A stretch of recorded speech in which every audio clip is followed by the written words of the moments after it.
They gave me the worst room on the family trip. They didn't know I owned the hotel. I decided to keep quiet and observe the annual family reunion.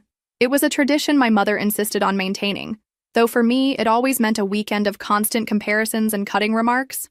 This year would be no different, except that the luxurious hotel where we would stay was now my property thanks to the inheritance my grandfather had secretly left me 6 months earlier. When I arrived at the lobby of Hotel Miramar, my heart was beating fast.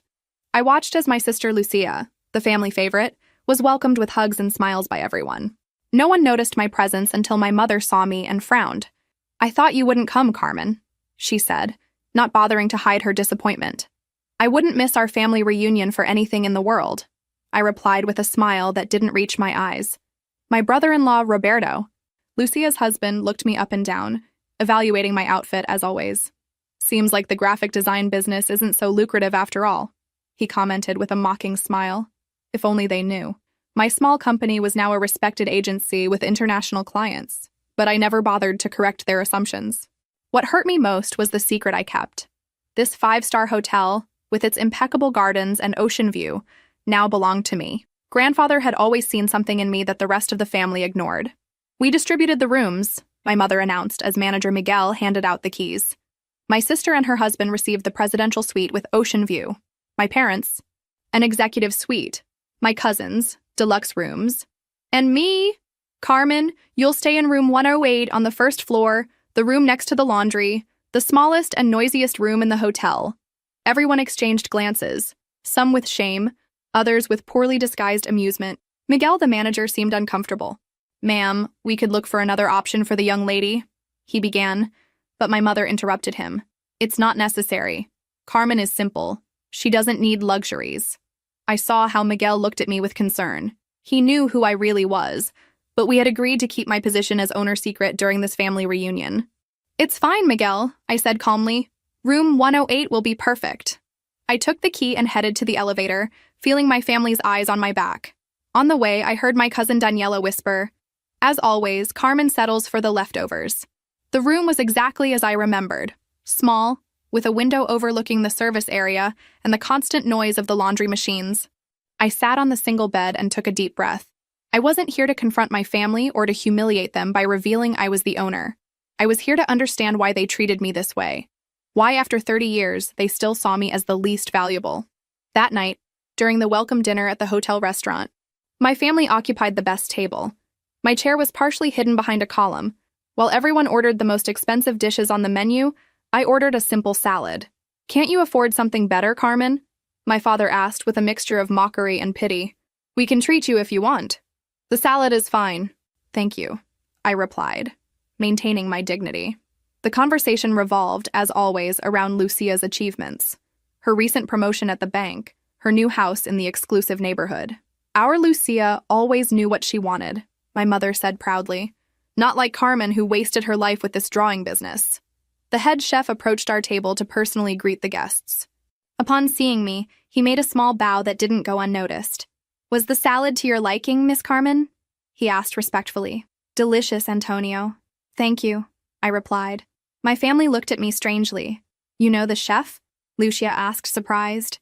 "We've crossed paths before," I replied vaguely. The truth was that I had personally hired Antonio 3 months earlier, after grandfather left me the hotel. The night progressed, and with each glass of wine, the comments directed at me became more cutting. The secret I kept was weighing on me more and more. Should I reveal the truth? What would they do if they knew that every insult, every humiliation occurred under my own roof? Miguel approached discreetly. "Miss Carmen, there's an urgent matter that requires your attention," he said quietly. "What could be so urgent for Carmen?" Roberto mocked. "Did they run out of colored pencils?" I stood up calmly, ignoring the comment. "Excuse me. I'll be back in a moment." In the private office, Miguel looked concerned. "Miss, I can't continue watching how they treat you. You're the owner of this place." "I know, Miguel, but I need to understand something before revealing the truth. There's a family wound that's been open for a long time." I looked out the window at the dark sea, and I think I'm close to discovering why my family hates me so much. I returned to the table where my family continued enjoying exclusive desserts. My cousin Javier was in the middle of a story about his recent purchase of a sports car when my Aunt Elena, always the most observant, asked me, "What did that employee want with you? Carmen? Do you know him from somewhere?" I felt all eyes fix on me. Just a confusion with the reservation, I replied casually, taking a sip of water. Typical of Carmen, Lucia murmured to Roberto loud enough for me to hear. Always causing problems. That night, when everyone retired to their luxurious rooms, I stayed in the deserted lobby. Miguel approached with a cup of tea. Your grandfather would be proud of you, he said quietly. Don Ernesto always knew you would be the one to best care for his legacy. I smiled melancholically. My grandfather was the only one who saw something special in me. Sometimes I wonder if he wasn't mistaken. Miguel shook his head firmly. In the few months you've been running the hotel, you've implemented more improvements than any previous owner. The staff respects you. Don Ernesto wasn't mistaken. The next day, during the breakfast buffet, I noticed that several staff members greeted me with disguised respect. My family was too busy serving themselves the most exclusive delicacies to notice. Carmen, are you only eating that? My mother asked, looking at my plate of fruit and yogurt. That's why you're so thin. You look sick. I'm perfectly healthy, Mom, I replied. I simply prefer to start the day with something light. Roberto burst out laughing. Light? Actually economical. I bet you calculate every penny you spend. The comment provoked laughter at the table. I took a deep breath and focused on my breakfast. It wasn't the moment for revelations. The morning passed with activities. A tour of the hotel, time at the pool, massages at the spa. Of course, my parents had organized everything so that Lucia and her husband received the best treatments. For me, there were only leftovers. I'm sorry, but it seems there's no more space for the premium massage, my mother informed me with false disappointment. You'll have to settle for the basic massage. Later, I discovered that she had deliberately canceled my reservation for the premium treatment, claiming it would be a waste on Carmen. During lunch, the conversation turned to a topic: Grandfather Ernesto's inheritance. I'll never understand why Dad sold the hotel before dying, my mother commented, looking around nostalgically. It was his greatest pride. He certainly received an irresistible offer, my father replied.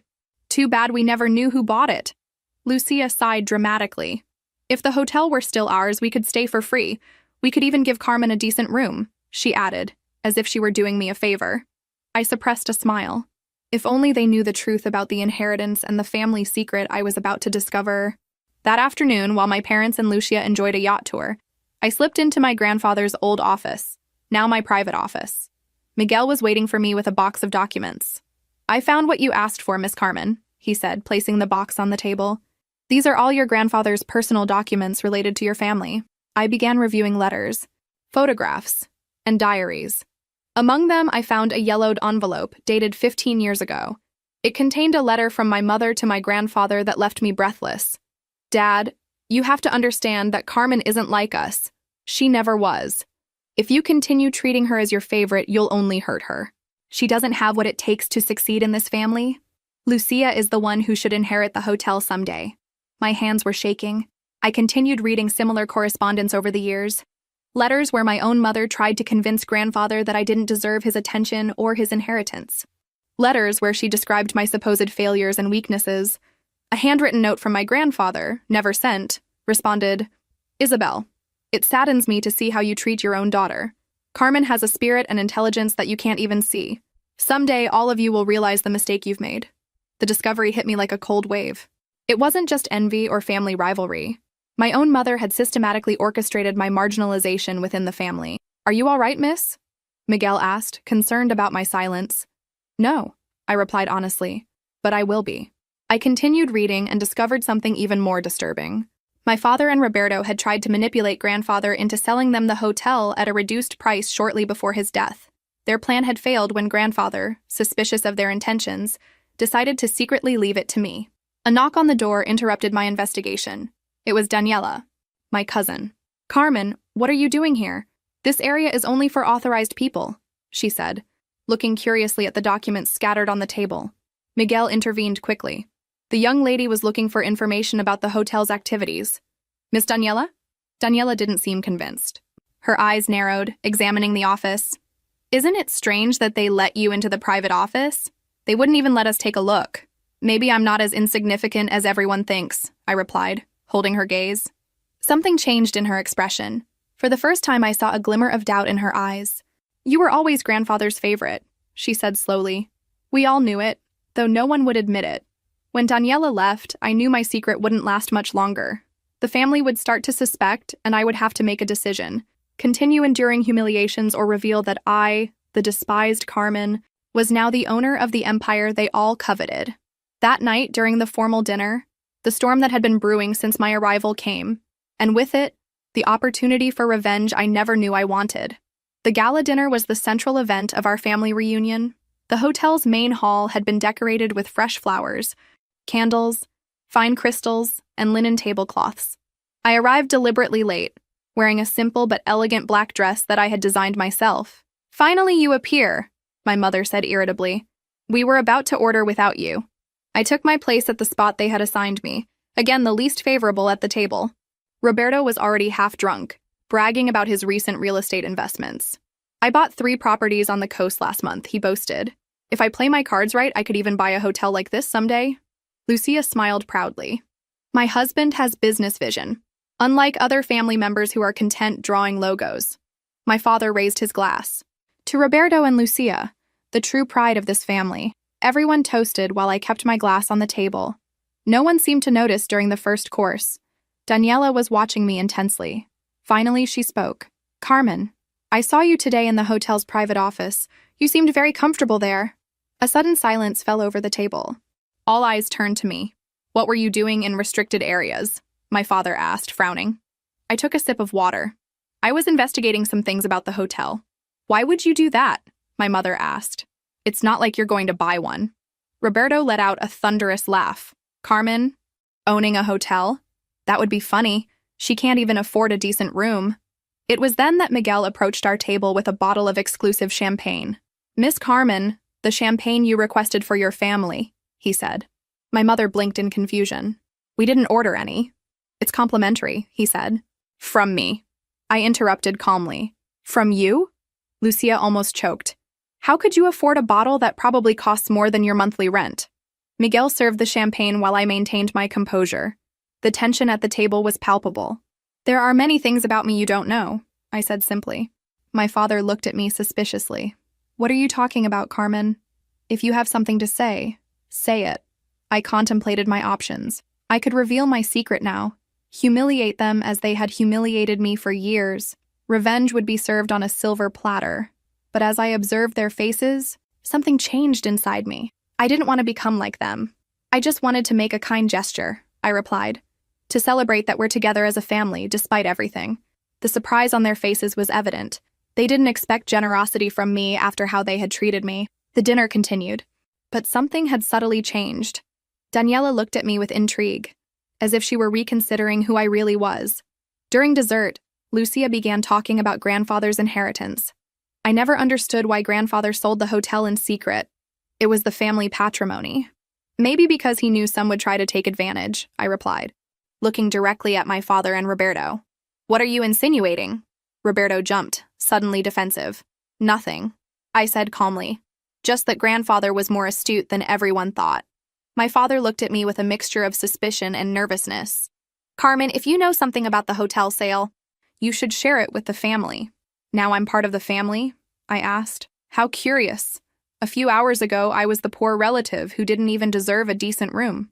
An uncomfortable silence fell over the table. My mother tried to change the subject, but I continued. "You know, grandfather told me many things.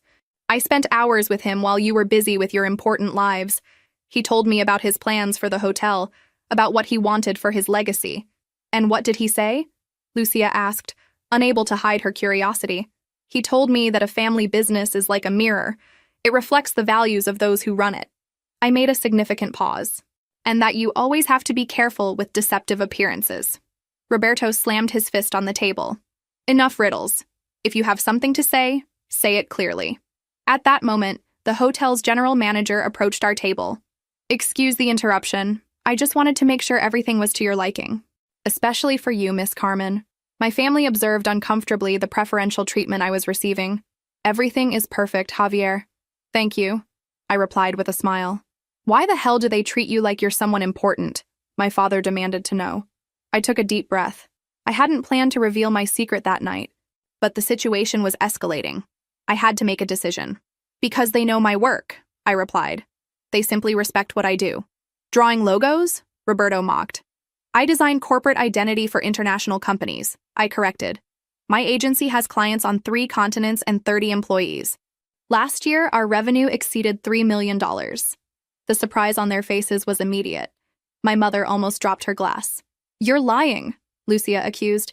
If you were so successful, you would have bragged about it. Unlike some, I don't need constant validation from others, I replied.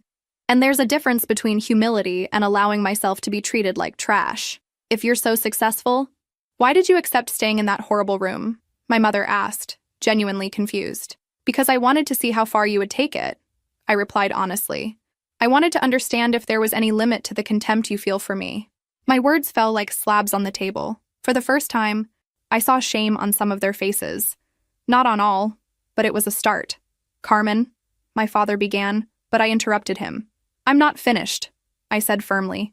For years I endured your comments, your pitying looks, your constant contempt, all because I didn't follow the path you considered appropriate, because I chose to create instead of destroy, to build instead of manipulate. My hands were shaking, but my voice remained steady. It was as if decades of silence had finally found their voice. Grandfather taught me that a person's value isn't in what they possess or the appearances they maintain, but in how they treat others. He saw something in me that you could never see because you were too busy comparing me to your idea of success. The silence that followed was deafening. I could see emotions crossing their faces: disbelief, shame, confusion, and in some cases, the beginning of an uncomfortable realization.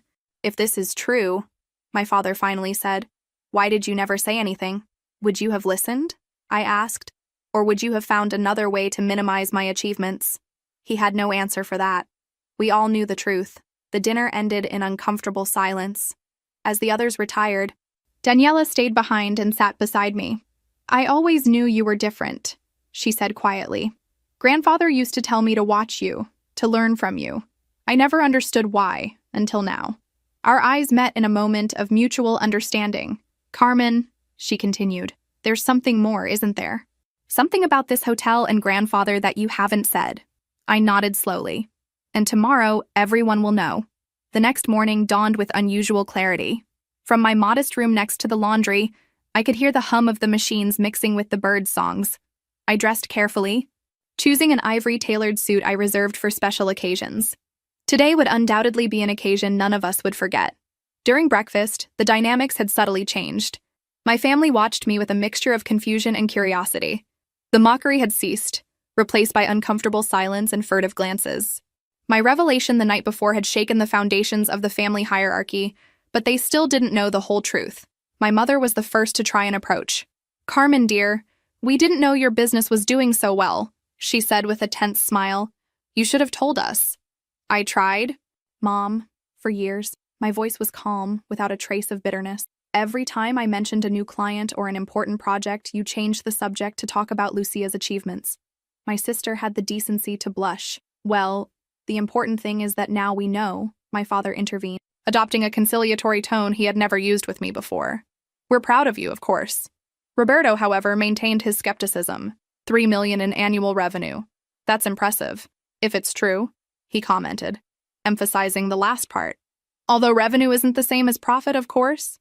My profit margin last year was 28%, I replied without getting upset. After taxes. His expression transformed into a mixture of surprise and something that looked almost like respect. At 10 o'clock, Miguel approached our table. Miss Carmen, everything is ready for the meeting you requested. My family looked at me strangely. I organized a small presentation about the hotel's history, I explained, standing up. I thought it would interest you considering how important it was to grandfather. We headed to the main conference room, an elegant space with large windows offering panoramic ocean views. Inside, to my surprise, wasn't just the hotel's management team, but also an older, distinguished-looking man I recognized immediately. Arturo Mendez, my grandfather's lawyer. What does this mean, Carmen? My father asked, suddenly alarmed. Please, take your seats, I indicated, pointing to the front row of chairs. Once everyone was seated, I positioned myself in front of them. My heart was beating fast, but my voice remained steady. Thank you all for coming. As you know, this hotel was the crown jewel of Grandfather Ernesto's businesses. He built it from scratch, converting a small inn into one of the most prestigious establishments on the coast. I activated the projector. showing old photographs of the hotel in its early days. My family watched with a mixture of nostalgia and confusion. What you may not know, I continued, is what really happened to the hotel after his death. My mother tensed visibly. Grandfather sold the hotel before dying. We never knew to whom. That's not entirely accurate, Lawyer Mendez intervened, standing beside me. Don Ernesto didn't sell the hotel. He transferred it to a trust. A trust? My father repeated, frowning. Why weren't we informed? Because it wasn't relevant to you, Mendez replied with professional coldness. The trust had a single beneficiary. All eyes turned to me. I could see the pieces fitting together in their minds. It can't be, Lucia whispered. I nodded slowly. Grandfather left me the hotel. I've been the owner for 6 months. The silence that followed was absolute, as if even the air had stopped moving. The expressions ranged from disbelief to indignation, passing through the deepest shock. Roberto was the first to recover his voice. This is absurd. Why would he leave you? Precisely you, his most valuable possession. That's an excellent question, I replied, looking directly at my parents. And I think Mom might have some idea. My mother paled instantly. I don't know what you're talking about. I found your letters, Mom. The ones you wrote to Grandfather, trying to convince him that I didn't deserve his attention, or his inheritance. Several gasps were heard in the room. My mother seemed to have shrunk in her chair. I also found something else. I continued, signaling Miguel, who delivered a folder to each family member. The documents confirming that Dad and Roberto tried to manipulate Grandfather into selling them the hotel at a reduced price shortly before his death. My father opened the folder with trembling hands. Inside were copies of emails, fraudulent purchase proposals, and false appraisals that underestimated the hotel's value. This is taken out of context, he stammered. No, it's not, Lawyer Mendez intervened. Don Ernesto showed me these documents. That's when he decided to modify his will and leave the hotel in trust to Carmen, the only person he truly trusted to preserve his legacy. Roberto stood up abruptly, his face red with anger. This is a conspiracy. You certainly manipulated the old man or the lawyer. You don't have what it takes to run a business like this. The results suggest otherwise, I replied calmly. In the 6 months since I took control, the hotel's revenue has increased 18%. Customer satisfaction has improved, and we've been nominated for 2 Hospitality Excellence Awards. Miguel nodded in confirmation. The management team present showed expressions of pride and respect. My mother seemed genuinely confused. If you're the owner, why did you accept staying in that horrible room? Why did you allow us to treat you like that? It was the question I'd been waiting for. Because I needed to understand, I replied, feeling emotion finally break my voice. I needed to comprehend if you really saw me as worthless, or if there was some deeper reason for your contempt. The tears threatened to flow, but I stayed strong, and what I discovered was even more painful than I imagined. It's not that you believed I had no value, it's that you feared what would happen if others saw my value, especially Grandfather. My mother lowered her gaze, unable to sustain mine. The letters show clearly, Mom. You couldn't stand that Grandfather loved me. You couldn't accept that he saw something special in me. Why? What did I do to deserve this? The silence that followed was broken by a muffled sob. It was my mother who seemed to have collapsed under the weight of decades of secrets. You were just like him, she finally murmured. You had the same look, the same way of seeing the world. When you were little, he used to say you were his living image, that you had his entrepreneurial spirit. She paused, breathing shakily. And I was always a disappointment to him. I was never smart enough, ambitious enough. When you appeared, with your creativity and determination, I saw how his eyes lit up when talking to you, in a way they never did with me. The revelation fell like a bomb in the room. Decades of resentment, of maternal jealousy, of a competition I never knew we were having. So you decided to make sure I never shone, I concluded, feeling a mixture of understanding and pain. You convinced the whole family that I was less, that my dreams weren't worth it. My mother didn't deny it. She couldn't. And you? I addressed my father. You saw a business opportunity. If I stayed marginalized from the family, I wouldn't be a threat to your plans with the hotel. My father seemed to have aged 10 years in the last few minutes. Lucia, meanwhile, remained silent, apparently processing everything she had just discovered about our family dynamics. It was then that I made the most important decision of all. Despite everything, I said finally, breaking the dense silence that had fallen over the room, I'm still part of this family. My words seemed to float in the air, unexpected and disconcerting for everyone present. We're not here for a settling of accounts, I continued. I could have humiliated you from the beginning, expelled you from the hotel, or treated you as you treated me, but that would only perpetuate the cycle of resentment that has poisoned this family for too long. My mother looked at me with red eyes, a mixture of shame and amazement on her face. When grandfather left me this hotel, I didn't completely understand why he did it. Now I know. It wasn't just about the business. It was about giving us a chance to heal. I walked to the large window that dominated the room, contemplating the sea that stretched before us. The same sea my grandfather contemplated every morning from his office. Grandfather left something else in the trust, I announced, turning to them. A letter that should be delivered to the family 6 months after I took possession of the hotel. That is, today. Lawyer Mendez nodded and took an envelope from his briefcase. He handed it to me solemnly. This is Don Ernesto's last wish, beyond the legal aspects, Mendez explained. He specifically requested that it be read in the presence of the entire family. My hands trembled slightly as I opened the envelope. I extracted the pages written in my grandfather's unmistakable handwriting and began reading aloud. Dear family, if you are hearing these words, it means Carmen has assumed her role as owner of Hotel Miramar, and the time has come for you to know my true reasons. This hotel represents my legacy, but a legacy is not just walls and business. A legacy is also the values we transmit to the generations that follow us. For years, I watched sadly as our family fragmented. I saw the contempt for Carmen, the person who, ironically, most resembles me in spirit and vision. Isabel, my dear daughter, always tried to prove her worth to me by competing with her own daughter. It wasn't necessary. I loved her for who she was, not for who she believed she should be to impress me. Roberto and Lucia built their lives on appearances and superficial ambitions. True success is not measured in properties or status, but in the integrity with which we live. I left the hotel to Carmen not only because I trust her ability to manage it, but because I trust her heart to heal our family's wounds. My last wish is that you use this revelation as an opportunity to reflect, to acknowledge past mistakes and build a future where mutual respect replaces contempt, where family love is stronger than individual ambitions. The hotel now legally belongs to Carmen, but spiritually belongs to all of you if you're willing to build a new family dynamic based on respect and acceptance. With eternal love, Ernesto. When I finished reading, several people in the room, including the hotel staff, had tears in their eyes. The silence that followed was charged with emotion, with realization, with truths denied for too long. My mother was the first to speak.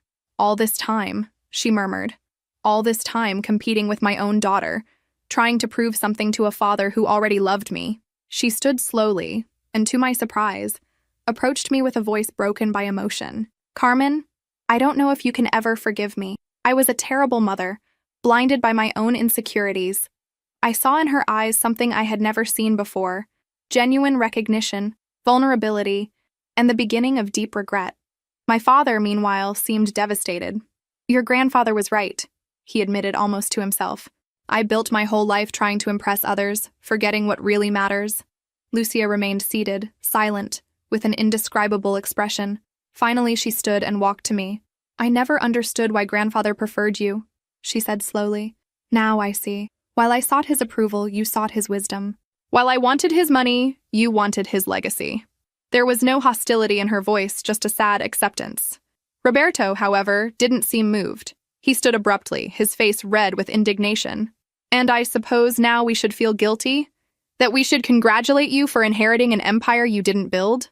He looked at Lucia, expecting her support, but she remained by my side. Roberto, I said calmly, the hotel is legally mine. That won't change. But what we do from here as a family depends on all of us. Lawyer Mendez cleared his throat discreetly. Actually, there's an additional codicil in the will that we haven't discussed yet. We all turned to him surprised. Don Ernesto established that, at Carmen's discretion, and solely at her discretion, she could assign minority stakes in the hotel to other family members, provided they demonstrated commitment to the values he defended. The revelation fell like a bomb. My family now looked at me with a mixture of hope and fear. I'm not seeking servility in exchange for shares, I clarified. What grandfather wanted was genuine reconciliation, not motivated by economic interest. What do you propose then? My father asked with a tone suggesting he was really willing to listen. I took a deep breath. This was the moment I'd been waiting for. the opportunity to transform pain into something constructive. I propose that we acknowledge the truth. We're a dysfunctional family that has caused real harm to its members. We can't erase the past, but we can decide how our future will be. I paused, looking each one in the eyes. The hotel will continue under my direction, but I'm willing to create a family council where everyone has a voice, not for operational decisions, but to ensure grandfather's legacy endures in philanthropic works, in community help, in the values he defended. And the shares? Roberto asked, still skeptical. They'll be earned over time, I replied firmly. Not with flattery to me, but with actions that demonstrate you truly understood grandfather's message. My mother approached and, with some hesitation, took my hands in hers. I don't deserve a second chance, she said, with tears running down her cheeks. But if you're willing to give me one, I promise I'll do everything possible to be the mother I should have been from the beginning. I felt my own tears surfacing. Years of longing for the maternal love I never received manifested in that moment of shared vulnerability. That's all I ever wanted, Mom, I replied softly. My father joined us, followed by Lucia. Roberto remained distant, observing the scene with a mixture of confusion and resentment. I need time to process all this, he said finally, heading to the door. Take all the time you need, I replied. The door will be open when you're ready. After Roberto left, the atmosphere in the room changed. It was as if an invisible weight had been lifted, allowing us to breathe freely for the first time in decades. The hotel staff, who had witnessed the entire scene, seemed deeply moved. Miguel discreetly began indicating they should leave us alone for this family moment. When we were left with just us and lawyer Mendez, Lucia spoke. What do we do now? How do we begin to repair so much damage? With honesty, I replied. Grandfather used to say that family wounds only heal when they're exposed to air. We've kept this resentment in darkness for too long. My father nodded slowly. You have his wisdom, Carmen. You always have. Mendez stood up, collecting his briefcase. My work here is finished. Don Ernesto would be proud of how you handled this, Carmen. As he headed to the door, he added, By the way, there's an additional box of your grandfather's personal documents in my office. He mentioned you would find special interest in his diaries from the years he built the hotel. After Mendez left, my family and I remained in the room enveloped in a silence that, for the first time, wasn't uncomfortable, but contemplative. I never asked you about your business, my mother said suddenly. 3 million in revenue, 30 employees. You must be very good at what you do. I smiled slightly. I am, and I'd love to show you my work someday. I'd like that, she replied with a sincerity I'd never heard in her voice before. Lucia, always practical, intervened. So, what happens with the rest of the family weekend? Do we continue with the planned activities? I reflected for a moment. I think so, but with some changes. To start, I'm going to move to the suite that corresponds to me as owner. And what do we do about Roberto? My father asked. We'll give him space, I replied. Some need more time than others to accept the truth. That night, as the staff transferred my belongings to the hotel's main suite, I felt a strange mixture of emotions. Victory, yes, but not the petty victory of revenge, but the deeper one of having broken a toxic cycle. From my suite's terrace, I contemplated the same sea my grandfather loved. The salty wind caressed my face, bringing with it the aroma of new possibilities. You were right, grandfather, I murmured to the wind. True power isn't in humiliating those who hurt us, but in giving them the opportunity to change. At that moment, I remembered the words my grandfather used to say. A hotel is like a family, Carmen. Each room is different. Each guest brings their own story. The secret is making everyone feel valued, not despite their differences, but because of them. For the first time in my life, I felt our family had the opportunity to become the kind of hotel my grandfather envisioned. A place where each person could find their space without losing the sense of belonging to the whole. The road would be long and probably difficult.